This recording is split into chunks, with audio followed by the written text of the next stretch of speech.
Welcome to the heat dome. So in this video we're going to do a quick overnight camp out, a little bushcraft style.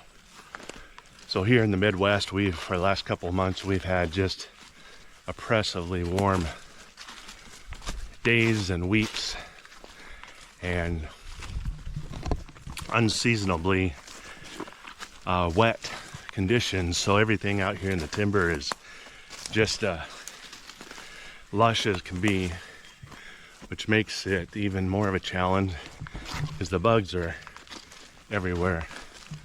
So anyway, this is actually my second attempt of doing this because last month I was out here about 4 weeks ago and got here out late in the day, but at least started the shelter and quickly realized that I did not have enough water with me, and the water sources that are out here are not something that I wanted to drink from. So I ended up bailing on that right before dark. Our challenge is I didn't put a pinpoint on the map to where that is, so we got to relocate it and find it and get everything the rest of the way to set up. All I brought with me for a sleep system is a ground pad, a sleep pad, and a sleeping bag liner, and a bug net. That's it. Oh, I guess I did bring a tarp. I'm not even sure we're going to put that up because out here in the timber, the air is just so dead right now. But today we are supposed to be getting up to 94 degrees. And right now it is 1:45. Overnight, supposed to get down to 73, 74. But there is a chance of about 15 to 18. I saw a deer. 15 to 18 miles per hour wind. So we'll see if that actually reaches us out in the timber, but right now there's just no wind in here.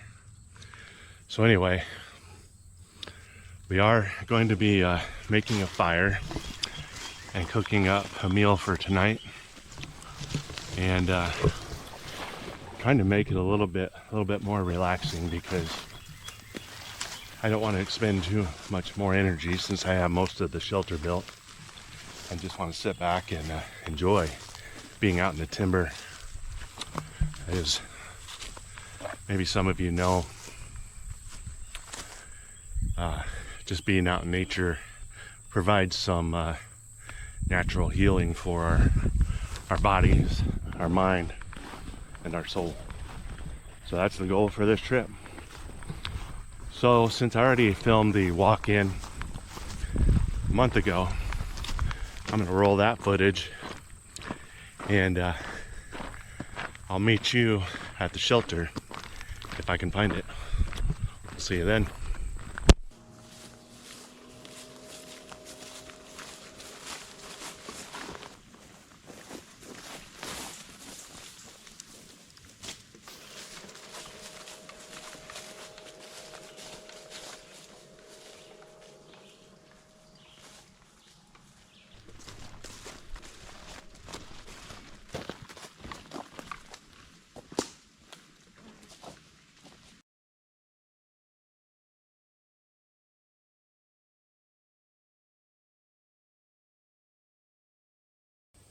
This is our humble abode for tonight.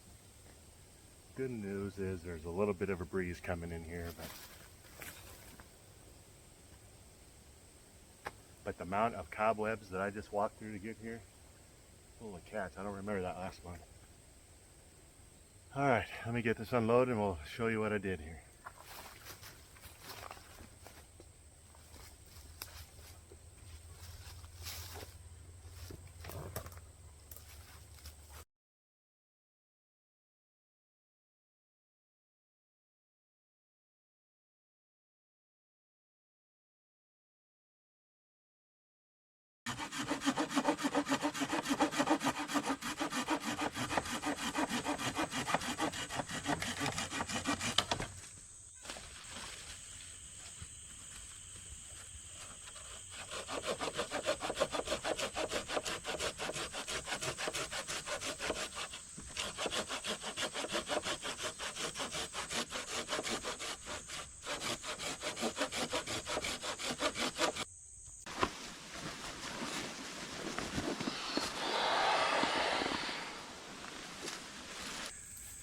been at it for a while here. Got my Bushcraft hammock all set up, so I've got my wool blanket on underneath that platform we built, and then have the an old bug net from an old hammock that I used to have, that I just repurposed into a bug net for our platform. So it kind of serves as a hammock style. It's a little bit suspended right now with no weight on it, but once I lay down on it, which I fell asleep testing it out, so I fell asleep for about half an hour. That was after I changed my sweaty clothes. Got them hanging on over there on the clothesline, but it was quite comfortable, and just being open air like that without the tarp up, it really makes it pretty comfortable sleep. So let me go show you my gear stash that I've got hung up on the tree. So after last year's deer season, I purchased on a discount bin type of thing some hooks that hang around the tree for like when you're saddle hunting or just in a tree stand want to hang some stuff. So just trying to use it the best way, and so I brought it out. So it works out really well. I'm able just to hook several different things off of here. So I got, and then here we can go ahead and get started on this one. All right, special treat bag. So I don't drink much very often, but when I do like to partake in a NA beer. So tonight we just, like I said, clean out the fridge. We've got a Michelob Ultra Zero, those tall skinny cans. So there's 0% alcohol in here, but it's still a little bit cold. So we're gonna have one out. Oh yeah, that tastes good.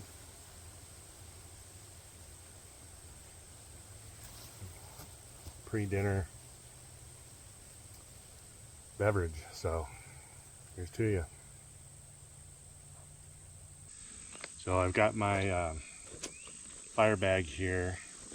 I had this custom made basically from a guy that I traded some blacksmith tools for, and he made this leather bag for me. I had him put a pheasant on the bottom of the bag. Kind of pretty cool looking detail on that, well stitched. So the bag I use for my fire is pretty well domesticated, because I actually just use dryer lint. It's a sustainable source, and every time I go out I can throw a wad into the fire bag, and works out really well. It ignites really quick, even in some semi humid conditions.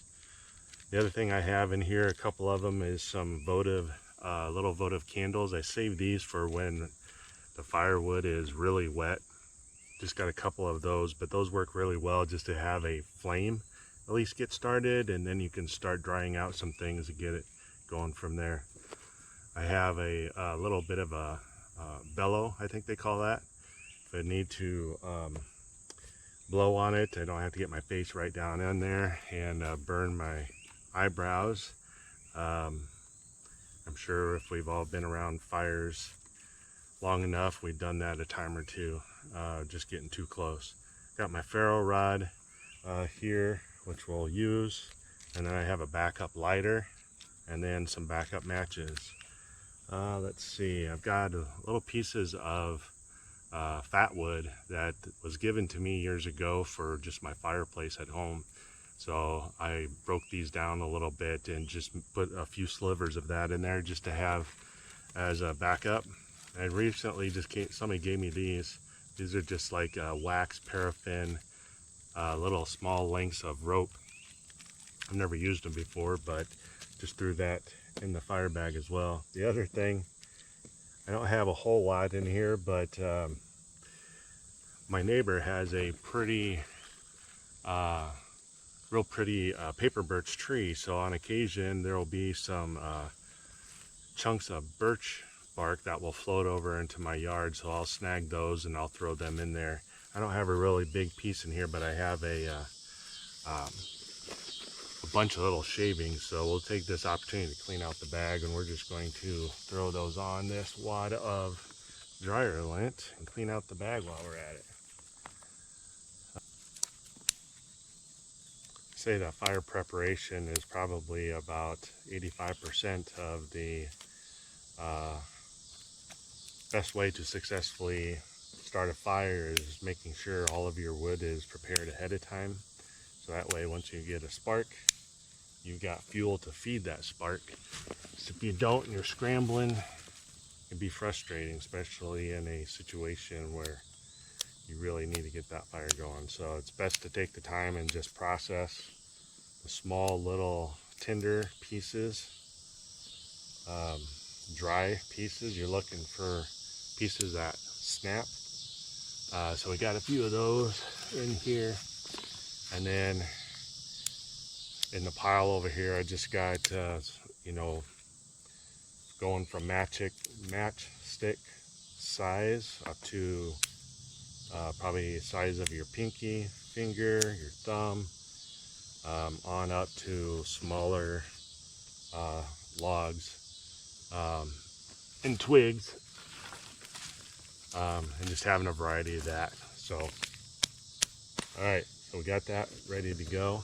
Just set that right here.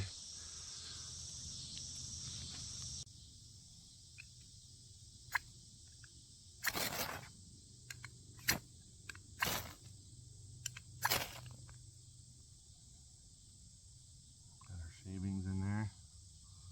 We'll just slowly feed that.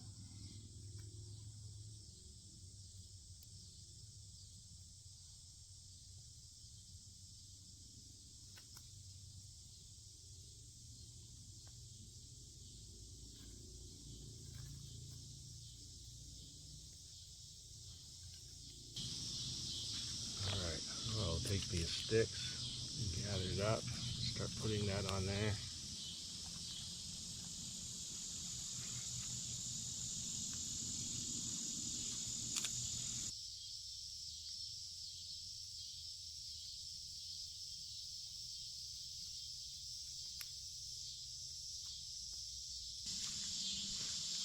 Alright, looks like we got some good coals going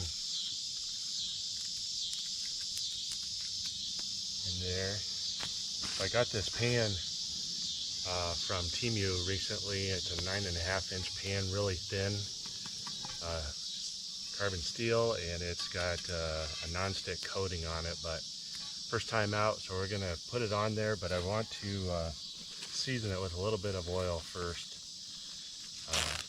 and heat it up before we put our burgers on. So I had a viewer on a previous video provide this hint: if you take these little Mio energy drink mixes, I think is what they're called, and use these for your oil, it keeps it nice and compact. So we're going to put that on there as well, let that heat up.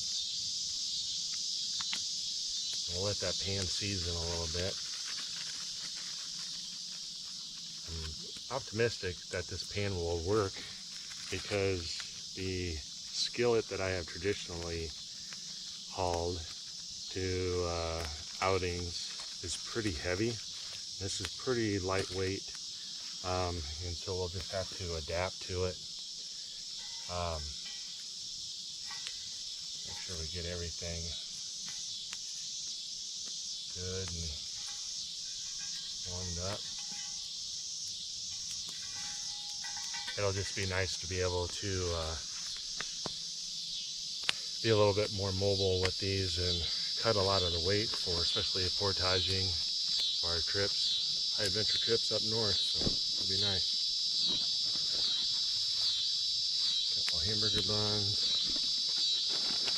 Maybe we ought to season it with ready-made bacon. Probably one of the best inventions lately is pre-cooked bacon. They have a pretty good shelf life, They don't need to be refrigerated, although I know some stores have them in there. Refrigeration. It'd be nice to get throw some bacon on our burgers for tonight, and we'll save some of this bacon for the morning too. Thought. You know what I didn't bring is a plate. Guess we'll have to use our buns as our plate. Got our little pliers here. We can take that off so it don't burn. Looking forward to it. I am getting hungry now. Now that I can smell that bacon, maybe we can have a bacon snack. Oh yeah. Perfect. You can tell I haven't eaten for a long time. Timber's starting to get dark. Burgers on there. These are jalapeno popper pork burgers. Never had them before. Alright. There you go, you can see the cheese in there. Ooh, nice. Ooh, looks like they got 3 of them. Dang it. Can't believe we made that mistake.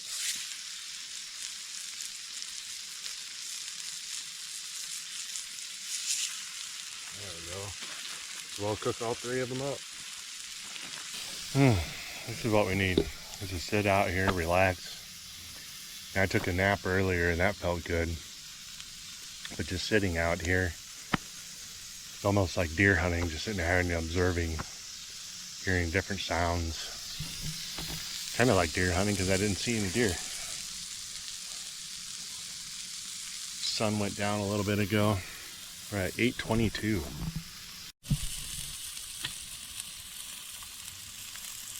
Oh, yes, we did.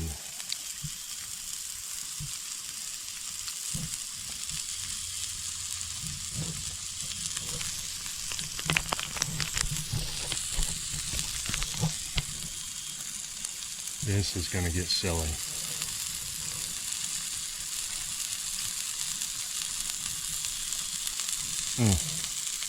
That mustard. So good.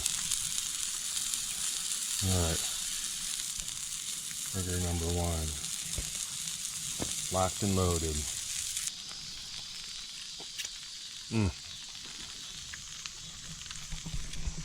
Ridiculous.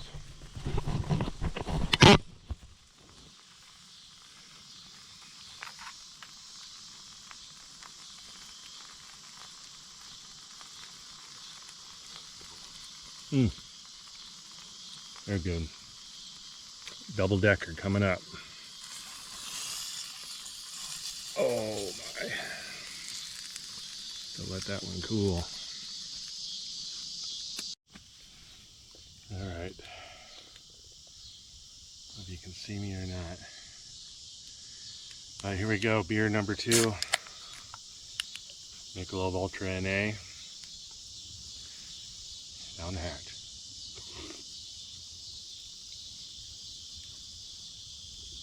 Oh, yeah, that tastes good. Okay. So here's how ridiculous that burger looks.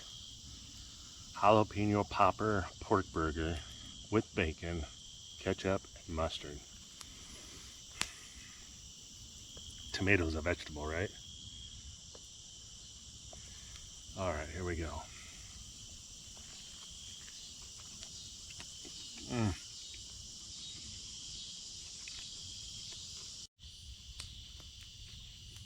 Wow. I've never had a jalapeno popper to begin with. But having it in a pork burger, so many flavors. With the bacon, ridiculous.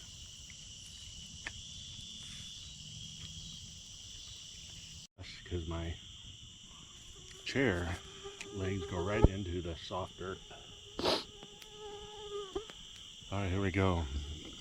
Here's the double decker. Double pork burger, bacon, mustard, and ketchup. It's gonna be messy.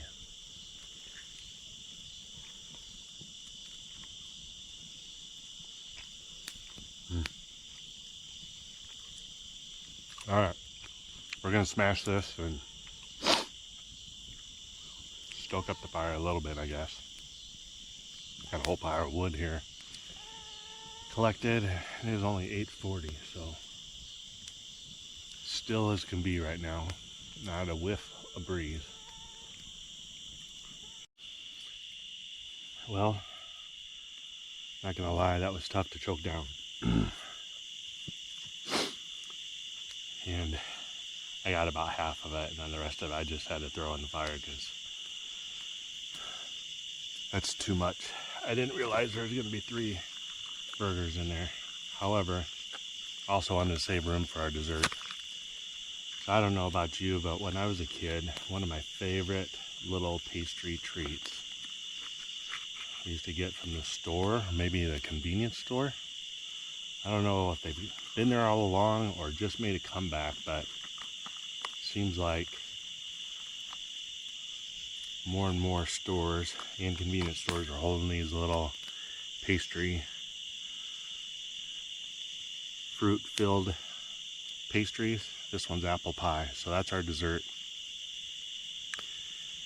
This has been my new favorite dessert, especially when we go on camp out. So top off the evening with apple pie pastry.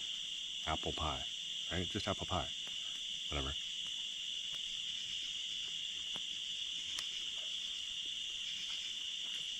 With a beer chaser.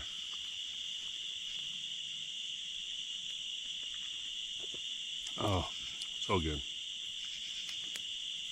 Nice to have a little sweetness.